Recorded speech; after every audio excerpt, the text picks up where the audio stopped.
All right, welcome to Full Speed Impulse, guys, and today we are back working on the Jeep, showing you guys what we fixed. I told you guys we'd make a quick video and show you what our problem was when we had hesitation and stuttering and all that. That right around that 1500 RPM mark, she just wasn't happy. Didn't seem like she'd start to want to get up and go until you really stuck your foot down and kind of worked past those RPM ranges. So here we go. All right, so this is our 1995 Jeep Wrangler YJ, and we had a little bit of issues when we did the motor swap. She seemed like she was really unhappy. I think it was just bad timing. But either way, so when we got this thing in, you see in some of our other videos, we ended up swapping fuel injectors, putting the 4-hole system in there, upgrading them. We did a new fuel filter because it still had the stock fuel filter in there.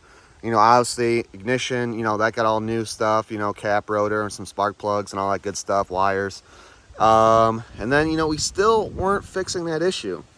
We got to the point where we put a fuel pressure regulator in there, and that didn't solve the issue. So we were really kind of chasing everything through. We checked our map sensor, and we checked our TPS sensor, being your throttle position sensor, and everything tested good. And I do have a video on that too, guys, as far as how to test them with only a couple knickknacks. But either way, this thing tested great. So we're like, what in the world? I mean, even people are like, you know, like, it can't be an O2 sensor. Well, you know what? It was an O2 sensor. And we didn't have a check engine light that would pop on all the time.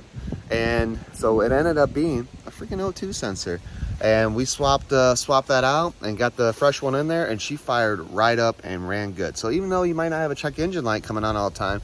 All right, so there's two parts to an O2 sensor, being there's a thermal side where it's almost like a glow plug in a sense, where it heats the O2 sensor up, and then there's the actual side that does the reading. So there's two parts, and usually when they say the thermal side or whatever goes bad, you might not even get an O2 sensor, or as far as a check engine light that pops up.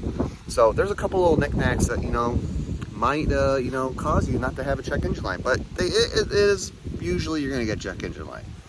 All right, guys, that's just a quick little video and showing you guys what could be going wrong with your Jeep as far as you having stuttering, hesitation, anything like that.